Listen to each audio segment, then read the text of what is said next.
standing room only.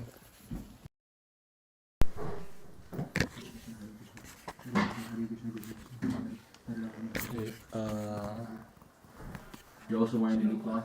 Yep. Wow. Yeah, I know, I have a lot of hair. Yeah. I gotta shave.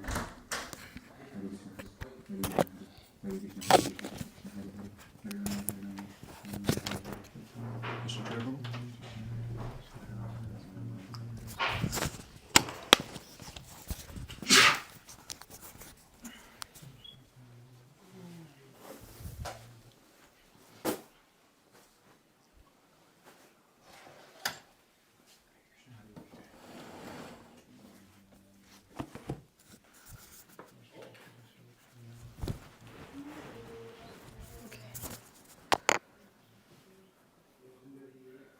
Om Jnanatimirandhasya Jnananjana-shalakaya Chakshurmilitam Yena Tasmai Shri Gurave Namaha Shri Chaitanya Manobhishtam Sthapitam Yena Bhutale Swayam Rupa Gadamahyam Dadati Swapadantikam Vandeham Shri Guru Shrita Parakamalam Shri Gurun Vaishnavamscha Shri Rupam Sagrajatam Anukam Dam Sajivam Sadvaitam Savadhutam Parijana Sahitam Krishna Chaitanya Devam Shri Radha Krishna Padan Sagana Lalita Shri Vishakam He Krishna Karuna Sindho Dinabandho Jagatpate Gopesha Gopika Kanta Radha Kanta Namostute Tapta Kanchana Gaurangi Radhe Vrindavaneshwari Vrishabhanusute Devi Pranamami Haripriye Vancha Kalpatarujyasya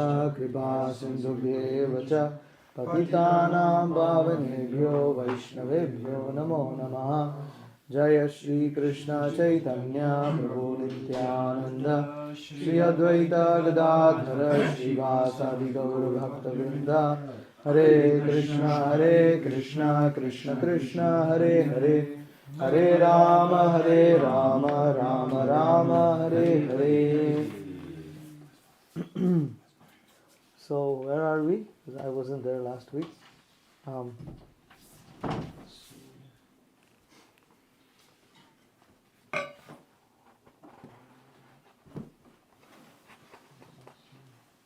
like 22 or 23. We're a little bit ways into the conversation with Professor Kotowski. But where? Must be this one where Prabhupada's speaking about the Varnashrama Chadavata. Nobody else remembers? I think Jitta, you read this last paragraph from the Vishnu Purana. Varnashrama Chadavata Purushena Parapuman. It's like a couple pages in. Page 27. Oh. That's really good.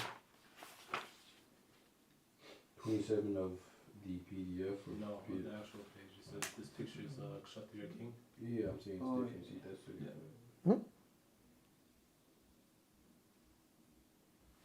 I'm not Yeah, okay. Page um, 22? That is the Vedic conception. 22. You saying 27? 22. 22 in the hardcover, yeah. Oh, okay.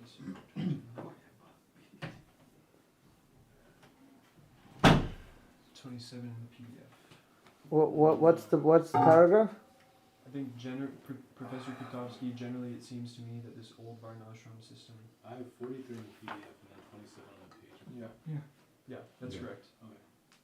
Professor Kotowski, generally it seems to me that this old Varnashram system.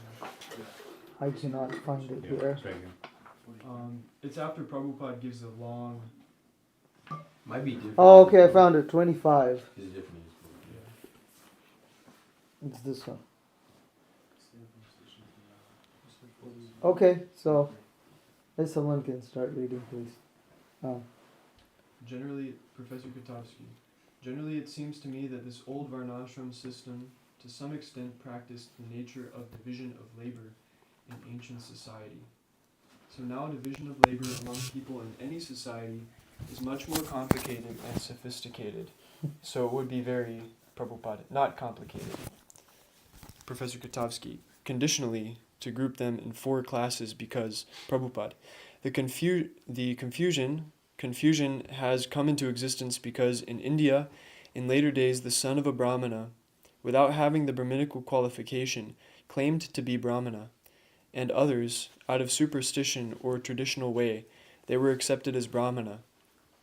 Therefore, the Indian social order has disrupted. But this Krishna consciousness movement, we are picking up from everywhere Brahmanas, everywhere, because the world needs the brain of a Brahmana. Just like here, Maharaj Parikshit, although he was a monarch, he had a body of learned sages and Brahmanas to consult, advisory body. It is not that the monarchs were independent. In the history it is found that some of the monarchs were not in order. They were dethroned by the Brahminical Advisory Committee. Although the Brahmanas, they did not take part in politics, but they would give advice to the monarch how to, execute the royal function. Just like not very old, say, about, what is the age of, Ashoka? Say about thousands of years ago. Professor Katowski, as we call in our terminology, we call in ancient and medieval India. Prabhupada, yes, in medieval India. Professor. In old and feudal India, you are right. This was very often, and from Brahmanas, the major part of height is religious stuff, rigid stock in religious department. Even Mogul emperors, they were Brahmanas who advised modern Mogul emperors. Prabhupada, yes. Professor Katowski, in administration. Prabhupada, yes. Professor, and such like. Prabhupada. Our predecessor Acharya, Rupa Goswami, he was finance minister in the Mohammedan government. When he resigned, the Nawab was not very satisfied. That I cannot believe you because you are my right-hand man. I cannot relieve you because you are my right-hand man. If you resign all of a sudden this way, then I shall arrest you. There is a long history, so that's a fact. The Brahmanas were kept as advisory committee of the king. Now, as I was going to speak, the latest Hindu king, Chandragupta, is the age of Alexander the Great. Because a little before Chandragupta, Alexander the Great from Greece, they went to India and conquered some portion. So this Chandragupta, when he became emperor, he had his prime minister, Chanakya. Perhaps you heard this name, Chanakya. Professor Katowski, Chanakya. Oh yes, Prabhupada. Yes, he was a great politician, Brahmana, and under whose name in New Delhi all the foreign embassies there flocked together. Yes, it is called Chanakya Puri. Professor Katowski. Chanakya Puri, yes, I know. Prabhupada. So this Chanakya Pandit was a great politician and Brahmana, and as a Brahmana he was very vastly learned. He has got some moral instruction, they're very valuable, still going on. In India, school children are taught, so this Chanakya Pandit, although he was prime minister, he maintained his Brahminical spirit. He was not accepting any salary, yes, because for Brahmanas to accept salary, it is understood that he becomes a dog. It is stated in the Srimad Bhagavatam, he can advise, but he cannot accept.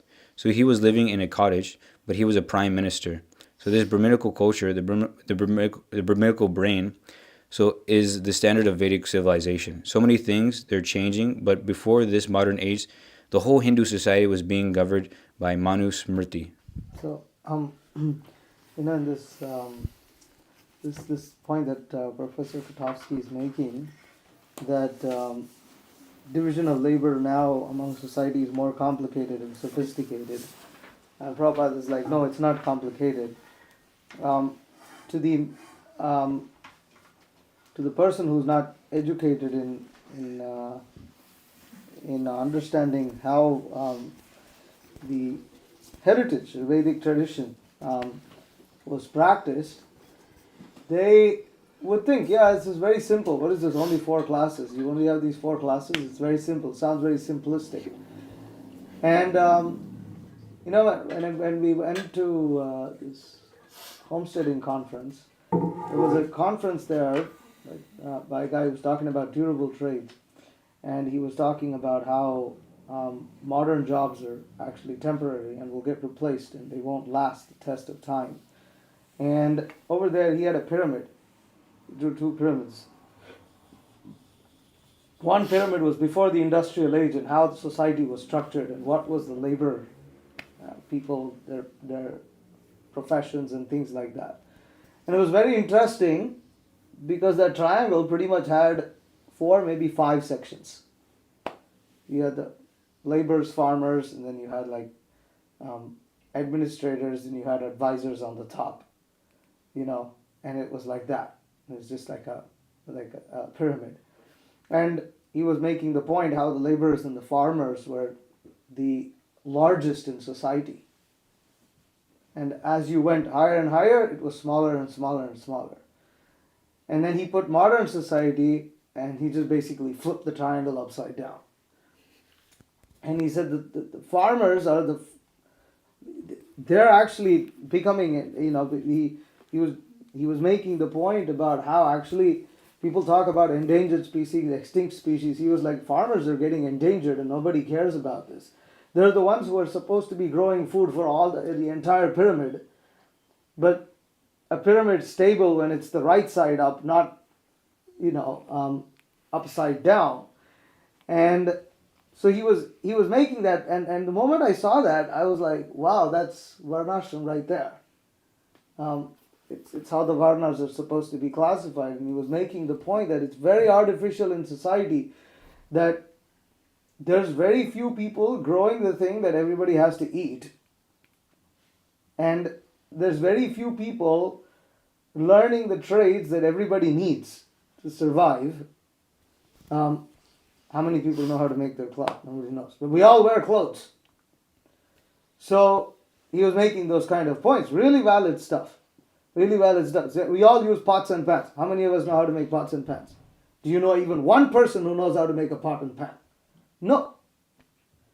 So if your trade stops, what are you going to eat off of? How are you going to cook? So he was making this point, but on the other hand, how many of us are no computer engineers? How many of us know, accountants and all kinds of, we know people like this. We don't know people for stuff that we use every single day. We don't know people like that. And so that was a really interesting point. And he was like, society cannot function like this. This is extremely artificial and it's very fragile because if a few things go wrong, everybody is in deep trouble. And so modern people, they're very used to, there's so many complicated, so many types of professions. And yeah, if you go to university, there's all these different departments, and each department you could learn so many things. Like, if you learn whatever, sociology, then there's so many kinds of jobs you could take from that degree and all this. But and it may look like, well, the divisions of labor are very vast and complicated today, which is kind of what Katowski is trying to allude to. And Prabhupada's like, no, it's not complicated. It's very simple. And it should be simple. But, yeah, so that was an interesting thing. Again, kind of amazed how, karmis are able to see these things and devotees are not. Okay.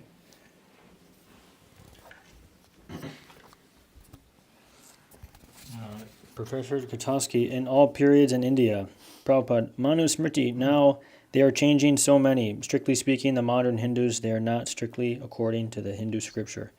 Katowski, oh yes, Prabhupada, no, they are not. So our point is, we are not going to bring back the old type of Hindu society. It is not that. Katowski, it is impossible. Prabhupada, it is impossible. Our idea is that best ideas from the original idea. Just like in the Bhagavad, there is a description of a communistic idea, and it is being described to Maharaj Yudhisthira. So, if there is something good experience, why it should not be adopted. That is our point of view. In the modern civilization, the ultimate goal, aim, is sense gratification. That's all. Beyond that, they do not know anything more. They do not know what is next life. There is no department of knowledge or scientific department to study what is there after life, after finishing this body. That is great, Department of Knowledge. Katowski, what I am most interested in is, for instance, not a student, but a young worker or a young son of a farmer. He would abstain from his old life, and he would be initiated and join your community into a given center.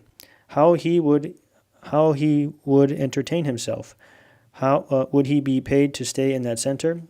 Prabhupada, this propaganda is meant for creating some brahmanas all over the world because the brahmana element is lacking. So, one who seriously comes to us, he has to become a brahmana.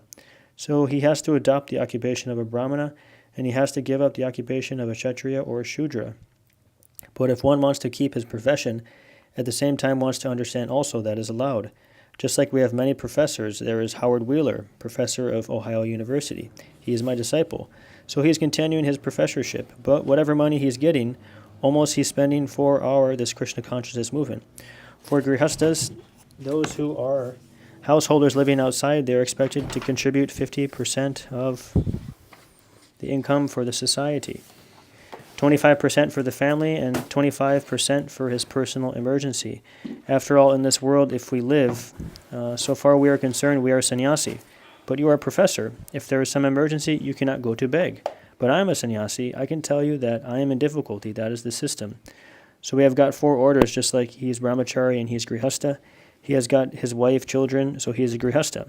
He is a brahmachari. Similarly, there is sannyasi, so that is Chaitanya Mahaprabhu's teaching. It doesn't matter whether one is a grihasta, householder, or a renounced order, or a brahmachari, or a brahmana, or a shudra. It doesn't matter. If anyone understands the science of Krishna, he becomes the spiritual master. The exact word is in Bengali.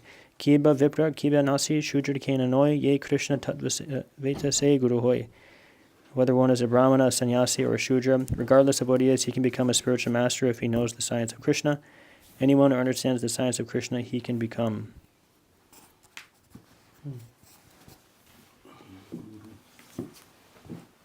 It's very straightforward. So no. What's the beginning of the sentence? Guru. On the Guru. One word. Guru, okay. So, Kotovsky Guru. Prabhupada, the spiritual master. Kotovsky, I understand. But in generally, by creating brahmanas from different social classes of society, really you deny the old prescription of Hindu script. Because according to old script, the Puranas, etc., every member of one of the 4 classes, these Varnas, Prabhupada, yes, Kotovsky, is to be born inside it. Prabhupada, no. Kotovsky, but not appointed. Prabhupada, no.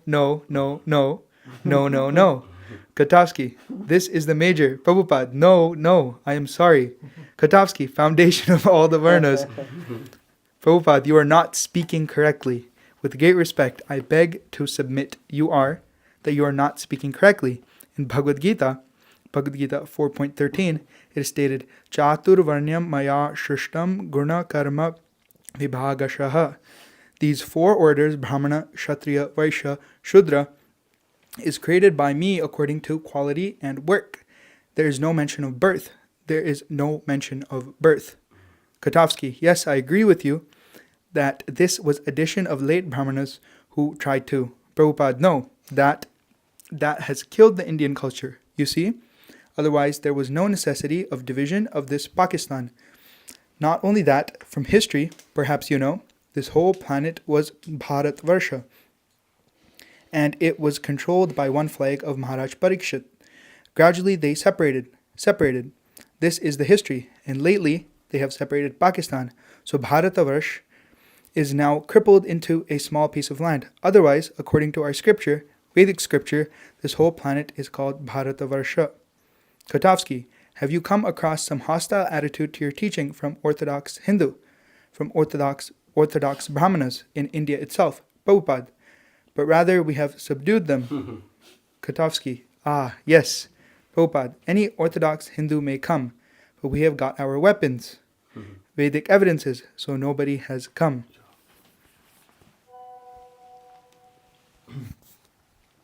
Kotovsky, and how many disciples you have in India itself? From 3,000, how many members of your community you have in India itself? Prabhupada, in India? Kotovsky, yes. Prabhupada, and India there are many Krishna conscious persons, 100,000, millions. India there is no question, there is not a single Hindu who is not Krishna conscious. Kotovsky, yes, I understand, but this especially specifically, Prabhupada, Vaishnava, this is called Vaishnava cult. The Vaishnavas, as you know, you have been in India, there are many millions of Vaishnavas.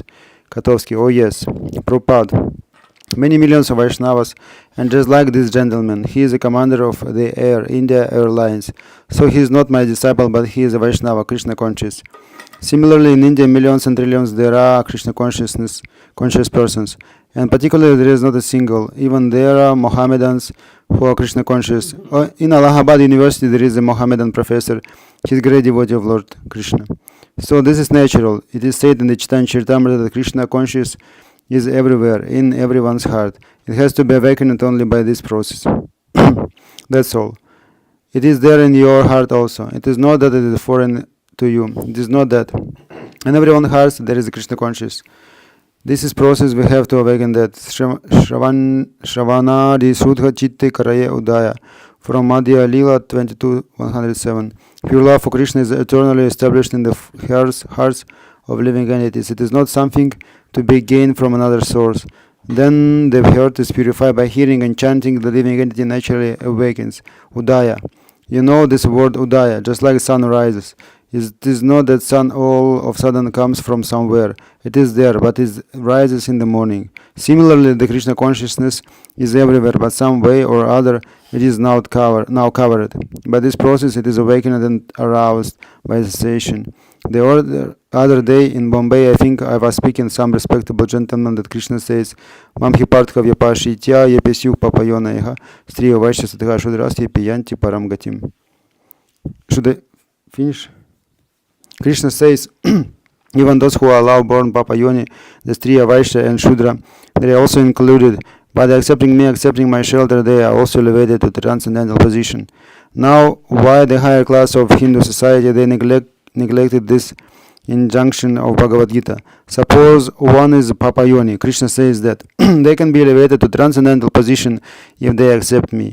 Why this propaganda was not done by the higher class people, so that the so-called Papa Yoni could be elevated?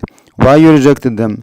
The result was that the Mohammedans, instead of accepting them, you rejected them, and they have partitioned, and they have gone away, and they have become eternally enemy of India. You see? So this is the first time that we are trying to elevate to the highest position of Krishna consciousness. Even one is in the Papa Yoni. It does not matter, because soul is pure. Asangoyam Purushaha. The Vedas say the soul is untouched by any material contamination. Similarly, simply temporarily he is covered. This covering should be opened, and then he becomes pure. That is the mission of the human life, to uncover ourselves from the mass material envelopment and come to the spiritual understanding, surrender to Krishna. So this injunction that Srila Prabhupada is saying that the Hindus forgot, Mami Pata Vyapashita Yepesyu Papa Yonaya, that even those who are Papa Yoni, they can also be elevated by accepting shelter. And it's kind of unfortunate because in India there are many stories of how there's so many people who are not allowed inside temples and things like this for darshan. I mean, we see that even with Haridas Thakur, even today, Western Vaishnavas are not allowed inside the Puri temple. Because the Hindus till today, they very strongly, they neglect this. They neglect this instruction. In other places, like in Kerala, only Hindus are allowed inside the temple, and then you have to undergo some bogus ritual, some bogus yajna. That was good initiative. Yeah, some bogus yajna, and then they issue a certificate saying, yes, you are officially Hindu. It's like some kind of baptization, some silly thing. And then you can enter inside the Kerala, all Kerala temples. All Kerala temples are like that. Other places they say only Hindus are allowed, and then if you say you're a Hindu, then you can go in. Nice. But if you say you're not Hindu, then you're not allowed inside. In Tirupati, you have to sign the. But yeah, I mean it's loosely followed like that. Nowadays you see many foreign tourists in Sri Rangam temple. They don't openly admit that they're Hindus, but they just allow them in there anyways.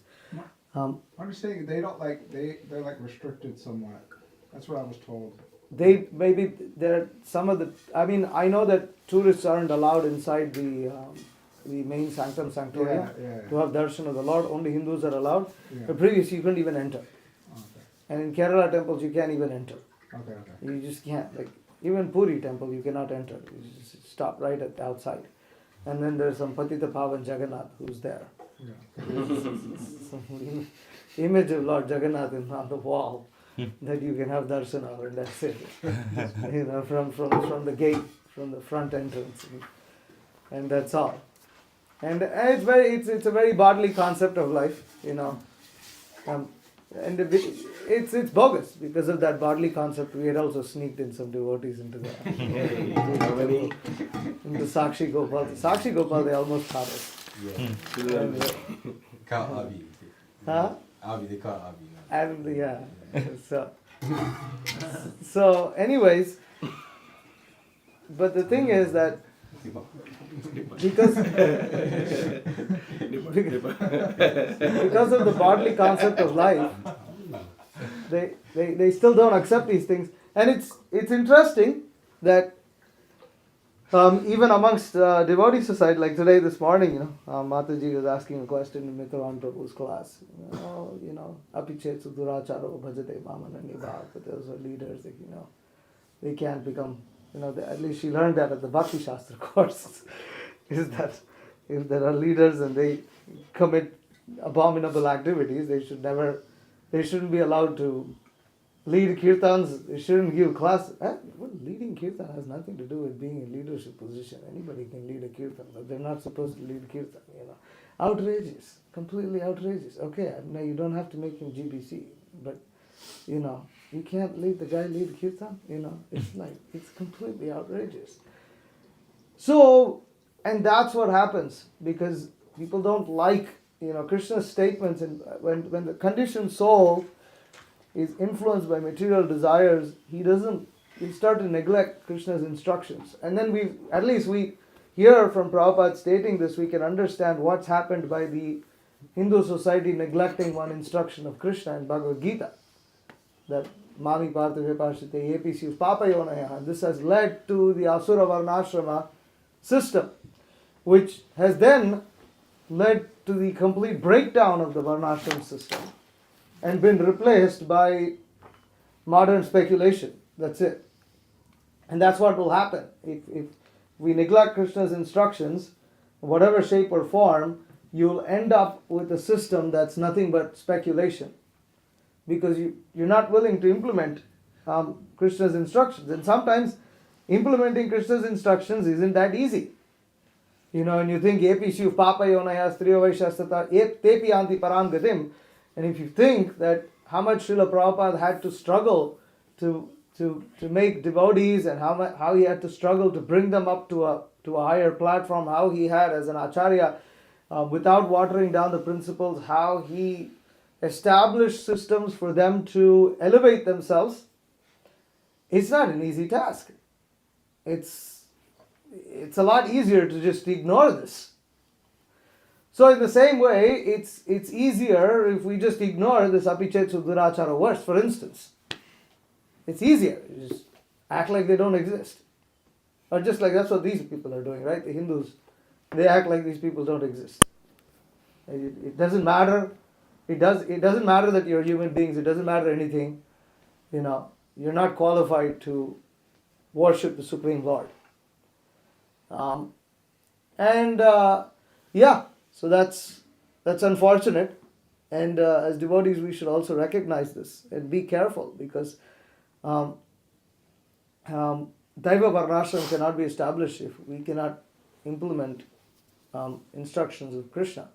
At least, we may not know how to implement certain things, but at least we should not become against Krishna's instructions. There's so many instructions of Krishna, we don't know. Even in our personal lives, we may not know to implement so many things. What is that? Bandhuratmatmanastasya yenatmaivatmanajitaha anatmanastu shatrutve vartetatmaiva shatruvat. This is a verse regarding the mind. That the mind can be one's greatest friend or one's greatest enemy. Bandhuratmatmanastasya yenatmaivatmanajitaha. By making the mind one's friend, one can win over the mind. Yenatmaiva atmanajitaha, one can achieve liberation. Anatmanastu shatrutve. But for one whose mind is an enemy, vartetatmaiva shatru, he is destroyed. He is destroyed by that same mind. So we don't know, we're still struggling with our mind. But we don't become envious of this principle. So that way, at least, we shouldn't become envious of the principles that Krishna speaks of in Bhagavad Gita. Otherwise, it leads to a lot of problems in society. Any questions, comments? Yeah. Within that verse is that commentary of Bhaktivinoda Thakur. Of that. Which verse? Within this Abhiseksuduracharyam, that how... No, it's the next verse. It's Shipram Bhavati Dharma. Shipram Bhavati Dharma. And that he particularly mentions that how that person sometimes seemingly falls down, but actually the one who actually gets elevated is the person who doesn't decry that devotee. And continues to say, no, he is a sadhu. It's that person that becomes... There's an entire story about Brahma and Narada. Bhaktivinoda Thakur is flying in the sky. And they ask him... And then all the demigods are debating about this. All the Mahajans, Prahlad, they're debating about this verse. Like, what do you mean Dharmatma? Krishna already says that they re-established what's going on. And then Bhaktivinoda Thakur establishes the point that the person who recognizes that this person is sadhu, they become Dharmatma. Yeah. Okay. Any questions or comments? Otherwise we will go into reading another section. Bhakti Vikas Maharaj, he makes this point several times in classes that right after the India-Pakistan war, all the Muslims who were forcefully converted, they actually went up to the government and all this and said, we want to be Hindus again. Can we be Hindus? Maharaj says it in many lectures. But then the Shankaracharyas, or the head of the Shankaracharya Mutt, they said, no, you're not allowed. And Maharaj said that is the dumbest decision they've ever made, which has caused such hatred. And that's why Prabhupada said they become eternal enemies of India. There are so many instances like this. There's this thing I just wanted to bring up. We can talk about that. Maybe not now. Not now. How do you understand? Prabhupada said that most Hindus are Krishna conscious. But then, you get this guy on Sunday, and he's saying, "Oh, I subscribe to Hindu philosophy. It's all one. You don't believe." So, and then you see that a lot of Hindus are Mayavadis. So, how do you understand that they're Krishna conscious, but then also Mayavadi? I mean, it's Krishna conscious in the broadest sense of the term. That they're conscious that some personality, Krishna, they know of Krishna, like they know that Krishna was there. He was appeared in Mathura, or that he's avatar of Vishnu, or he's Vishnu. Like this, they have some idea, and that's what Prabhupada says. Even Mohammedans, they're Krishna. And Prabhupada is saying all the Hindus are Krishna conscious, but then he's speaking of, in the same conversation, he talks about Krishna conscious devotees, and then he talks about the Hindus and says they're Krishna conscious, and then in the end he's criticizing the Hindus.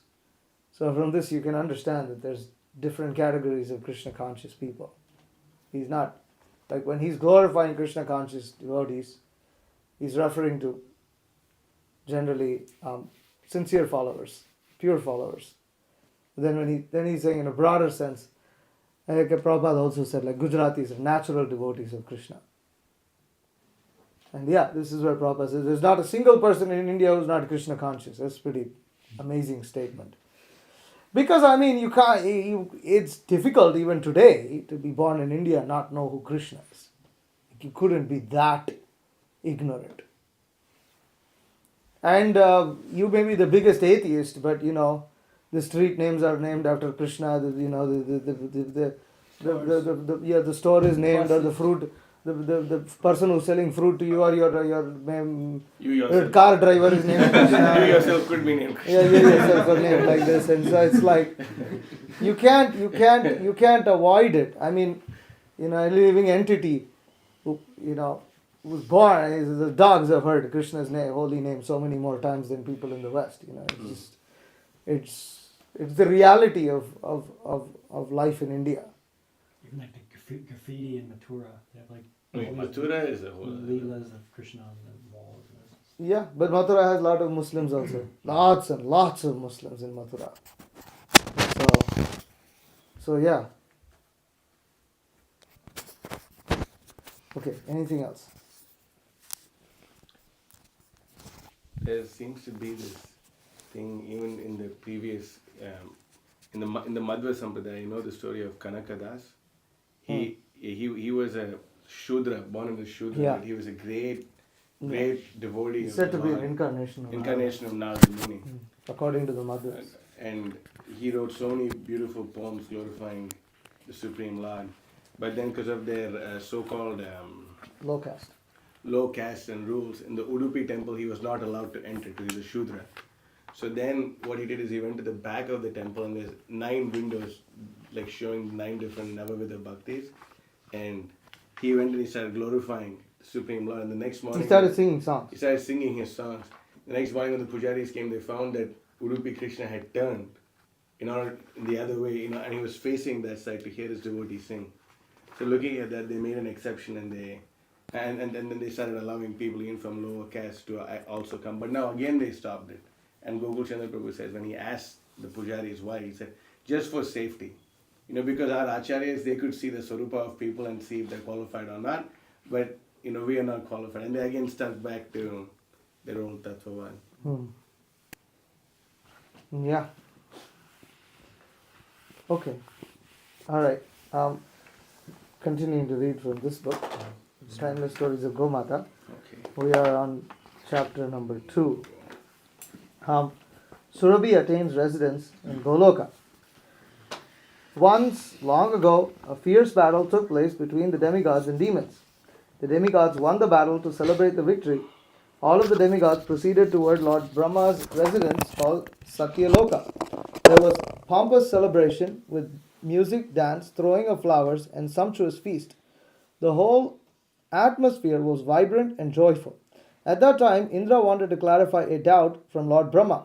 He asked, "O Lord, why is Goloka situated above all the planets? How is it that the cows live in Goloka? What austerities have they performed to live there? O Lord, kindly please clear this doubt of mine." Lord Brahma replied, "O suppressor of Bali, because you are neglecting the cows every day, you have not understood their glories. I shall narrate to you the greatness of cows and its importance. Listen carefully. Cows are yajna personified. Without them, yajna is not possible. Cows and bulls serve all the 3 worlds. There is no duplicity at all in their behavior. Therefore, they live above all of us in Goloka. I shall narrate to you by what austerities cows ascended to Goloka." Saying this, Lord Brahma, this is derived from Mahabharata. Saying this, Lord Brahma narrated an incident. Once in Satyuga, Aditi started performing an austerity called Payovrata, as she was desirous of obtaining a son as powerful as the Supreme Lord Sri Vishnu. Pleased with the austerities of Aditi, the Supreme Lord himself appeared as Vamana in Aditi's womb. Seeing her sister perform austerity, Surabhi became very inspired to follow the example. In order to perform austerities, Surabhi went to the beautiful Kailasha mountains. There she stood up on one leg and chanted for 11,000 years. Due to the power of Surabhi's austerities, which spread to the higher planets, it started disturbing the demigods. The troubled demigods approached me and requested for protection. Headed by me, all the demigods went to the Kailasa mountain, where Surabhi was performing the austerities. Then I asked Surabhi, "O Devi, O sinless one, with what purpose are you performing severe austerities?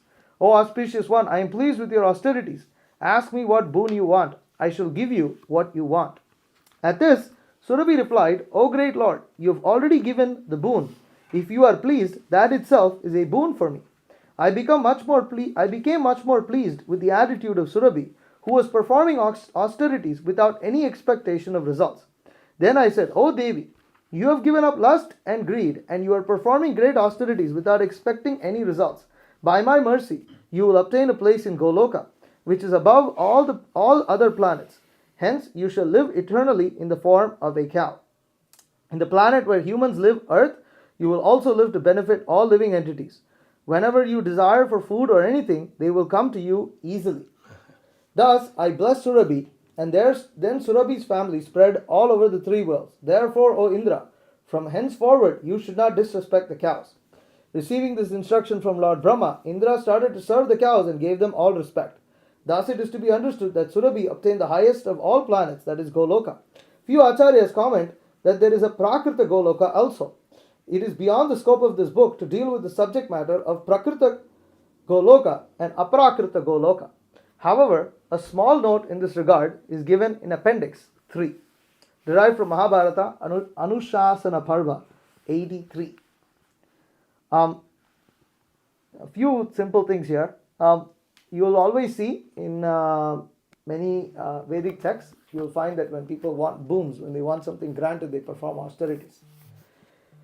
And that is the way of making prayers. That to perform austerities is how one can obtain boons. It's not just by executing one's duties. One is expected to do something extra.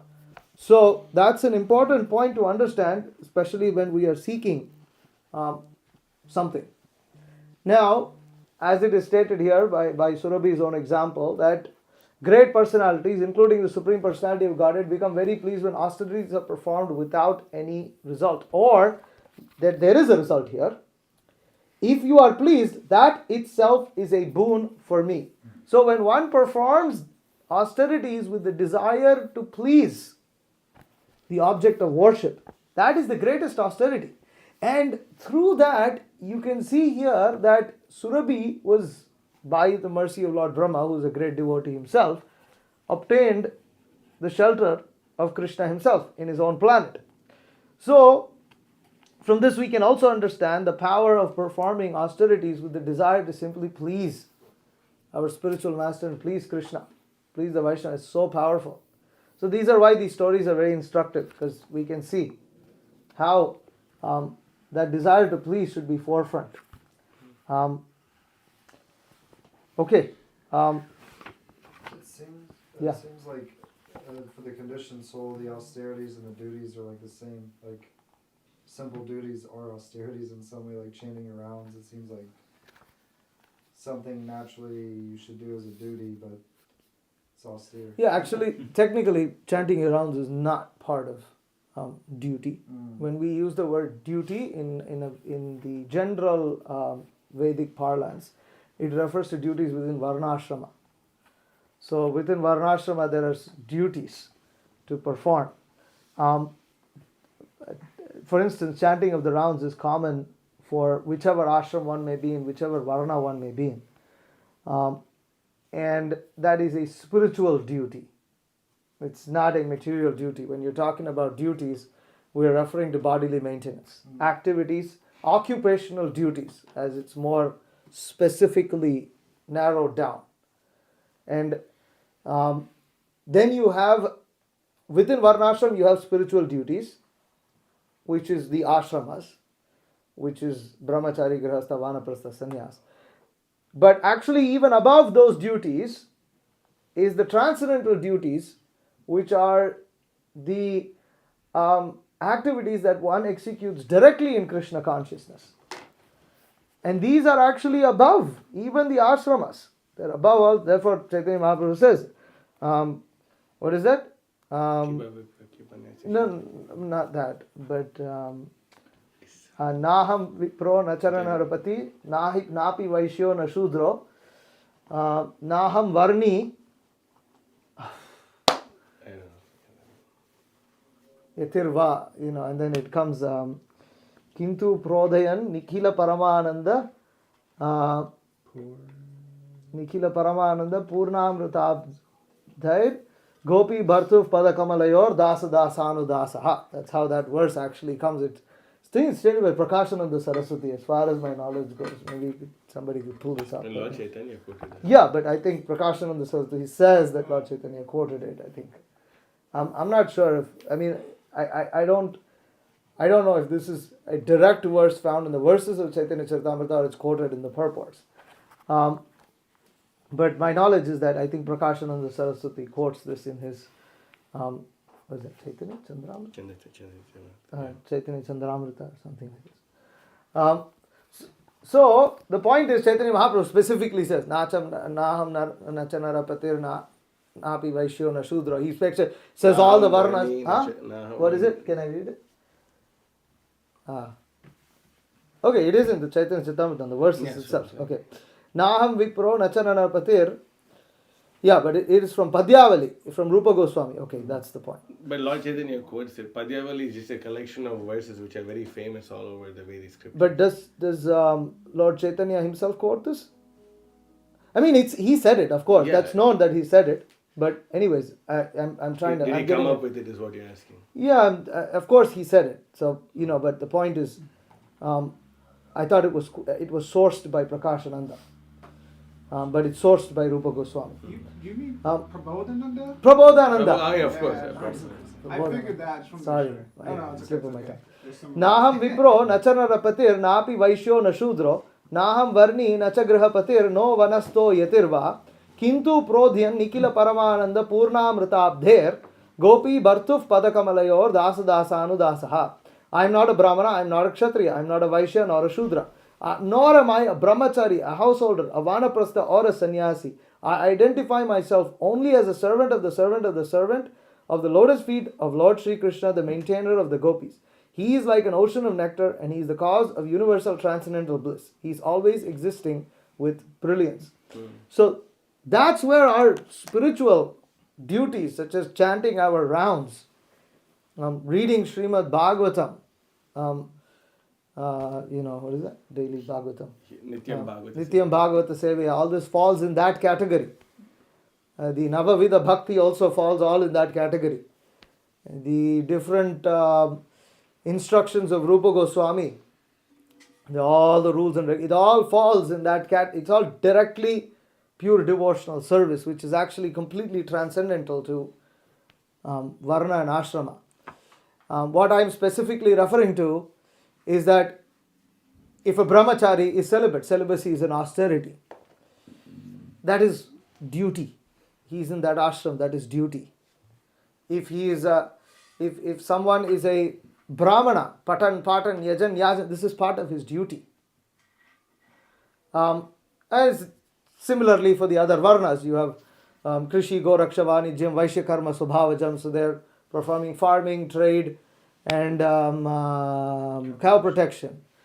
It's part of their duties. They get benefit by performing their duties. But it is known that if one is seeking something more than that, one has to perform austerity.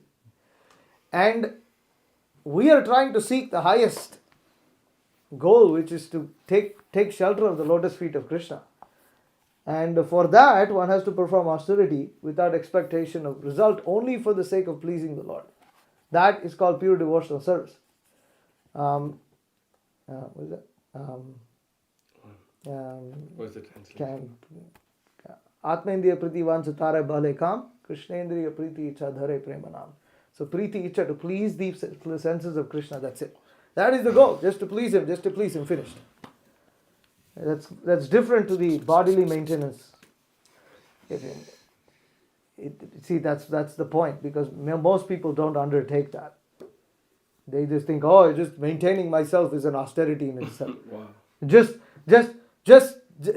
me. My existence is an austerity. Me living my life in a non-sinful manner is glorious in itself. I mean, could. And in today's world, it's glorious. It's like as Guru Maharaj, said, he went to some class and somebody was, they introduced themselves. I've been married for 40 years with my wife. And everybody is like clapping their hands. It's like it's my man. You didn't get divorced. Take care of his kids. So you can't go up to Krishna. I've been married and I'm tolerating my wife for 40 years. Don't you think I deserve prema right now? It's like this in itself should be enough. Why don't you handle her? Yeah. It's like you'll know what I'm talking about. So, don't laugh that much. okay. So this appendix, this. What's said in the appendix? No. Jiva Goswami, he says. I didn't read it yet. That in the heavenly planets, there's actually another planet known as Goloka, and that's the Prakrita. That's the Prakrita Goloka that's mentioned. And the Aprakrita Goloka is in Vrindavan. There you go. There's actually a planet of the cows in the heavenly planets. Jiva Goswami says that. Don't make Then it it there. says, You know where I'm going. Take care of cows, boys. oh, yeah, appendix number From 3. there, I'm gonna go. Then you finally be able to take milk products. Yeah. Oh, okay. Okay, here's that appendix. Before I go up there. There's an error here. It says appendix 3 here, but it's actually appendix 2. Prakrita material Goloka and Aprakrita spiritual Goloka Vrindavan or Krishna Loka. Srila Jiva Goswami and Srila Vishwanath Chakravarti Thakur in their commentary to Srimad Bhagavatam mention about Prakrita Goloka and Aprakrita Goloka. Prakrita Goloka and Aprakrita Goloka. The mention of Prakrita Goloka being a planet above Brahma Loka and below Vaikuntha Loka is made by Indra, recorded in Harivamsha Purana 2:1930. But it is immature to delve into this subject matter in this book since it is beyond the scope of this work. The subject matter is to be left to the scholars to reveal more. This does not negate the presence of Surabhi cows in Aprakrita Goloka Vrindavan or Krishna Loka. As Lord Brahma prays in Brahma Samhita, Chintamani Prakara Satmasu Kalparviksha Lakshavriteshu Surabhir Abhipalayantam. Meaning, I worship Govinda, the primeval Lord, the first progenitor, who is tending the cows, yielding all desire in abodes built with spiritual gems, surrounded by millions of desire-fulfilling trees, always served with great reverence and affection by hundreds and thousands of gopis. In any case, a very important point is required to be discussed here. It should be understood that being devoted to Gomata and not having any interest in performing devotional service unto Lord Sri Krishna has not much meaning, since the ultimate destination of such people is the material planet. Someone should go and tell that to some person in Hawaii. However, serving cows as unalloyed devotional service to Lord Sri Krishna has ultimate merit and success guaranteed. Facts. In other words, the Supreme Personality of Godhead, Sri Krishna, must be kept in the center. Cow lovers and those involved in cow protection movement can take clue from this that the secret of success of cow protection agenda is to perform the act as a devotional service to Lord Krishna. In order to understand the art and science of devotional service, one must associate with Vaishnavas. This brings us to discuss another point, that artificially considering oneself to be Krishna conscious and not worrying about Gomata is the behavior of a Kanishta or a beginner who does not understand the Lord's presence everywhere. Whoa. Lord Krishna himself has shown the prime importance of cow protection. Cow protection is the mission of Lord Krishna. A true Vaishnava performs devotional service to serve the Lord in this mission of cow protection and the Brahminical culture. Hence, the art and science of cow protection as devotional service to Lord Krishna has to be followed as practically instructed by the Acharyas. His Divine Grace, A.C. Bhaktivedanta Swami Srila Prabhupada, has instructed all to establish farm communities based on agriculture and cow protection. So, that's heavy. Okay. Anything we have? Yeah. Something? No, I missed that part that you said. Oh, you should tell this to the Hawaii person. I missed that part. What was that phrase? Exactly what did it say? That it is simply serving the cows without devotion to Krishna. Here it says has not much meaning since the ultimate destination of such people is material planet. This is very big. They did the worst. It seems like the appendix didn't get much attention for editing as the rest of the book. But is the material world, some planet in the material world. So it's like ultimately it's you'll become pious, you go to some heavenly planet and come back. So it's said by that party that the cow is Krishna. So that's deep. That's another. How do you know these guys? Cow is Krishna. I don't think the cow is God. Such nonsense. That's such. Brahma Vimohan. Come on. So deep. That's so deep. That's what I'm saying. That's where you got the cows from. Dude, I would go to Hawaii if I was Hey, there you go. No, actually, Brahma stole all the cows and calves to Hawaii. That's where they were. That's where they were saying. That's where they were sleeping. He went and woke him up. Oh, and he went and woke him up. He got it in the first millisecond, so it's like Okay. Okay, enough. That's a good one. Okay, since there are no comments, I'll read another chapter here. Appearance of Surabhi in Goloka.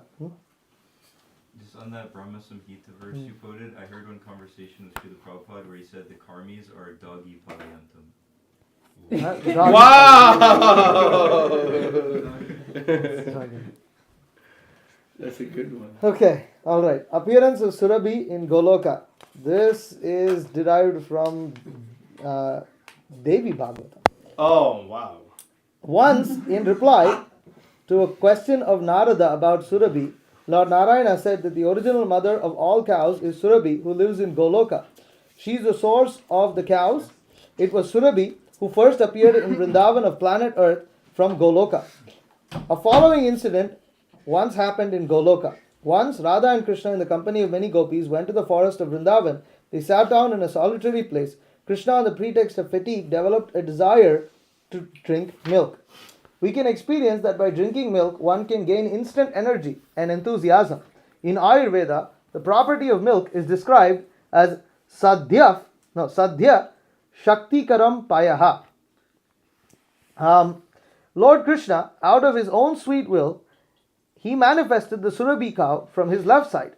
Her milk bag was full of milk. The name of her calf was Manoratha. Sudama, who was present there, immediately took a new pot and began to milk her. The milk was another form of nectar. Krishna, who is the lord of the gopis, personally drank that milk. Suddenly the milk pot fell out of his hands. From that broken pot, the milk spread on the ground and then took the shape of a lake. The length and breadth of this lake was 100 yojanas. This lake is famous in Goloka as Kshira Sarovar.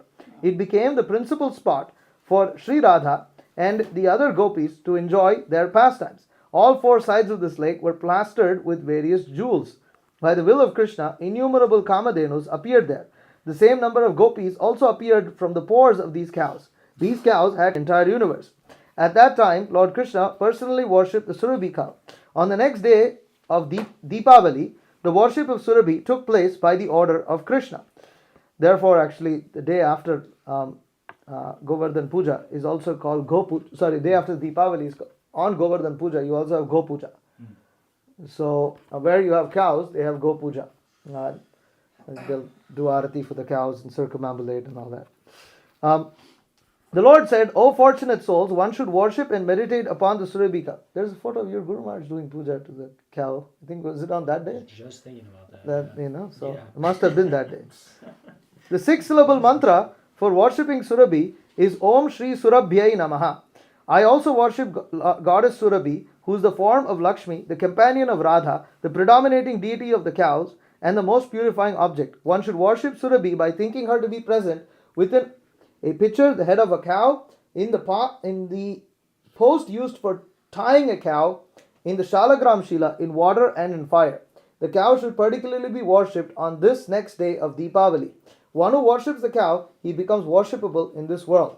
However, if one disrespects the cows, then the Supreme Lord says such a person will soon be vanquished.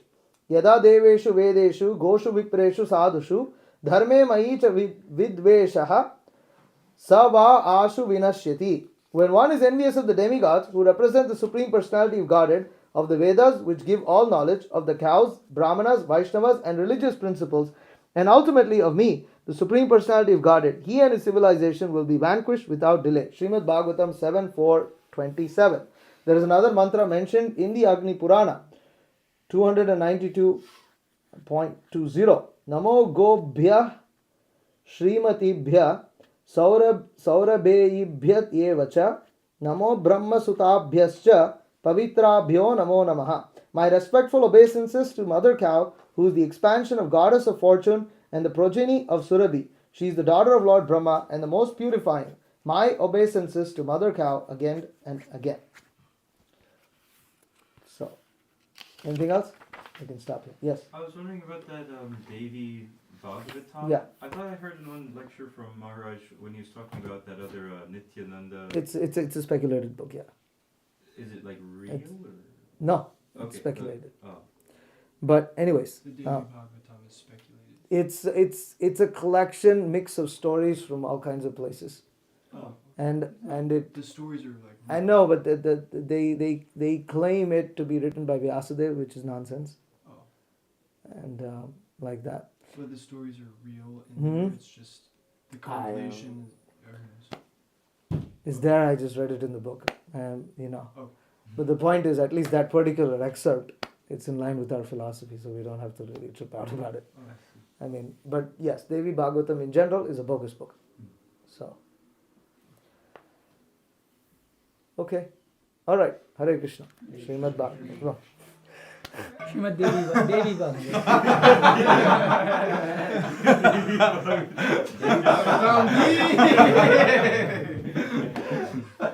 Srila Prabhupada ki jai. Sakalpatribhyasya Kripasindhubhya Patitanam Pavanebhyo Vaishnavabhyo.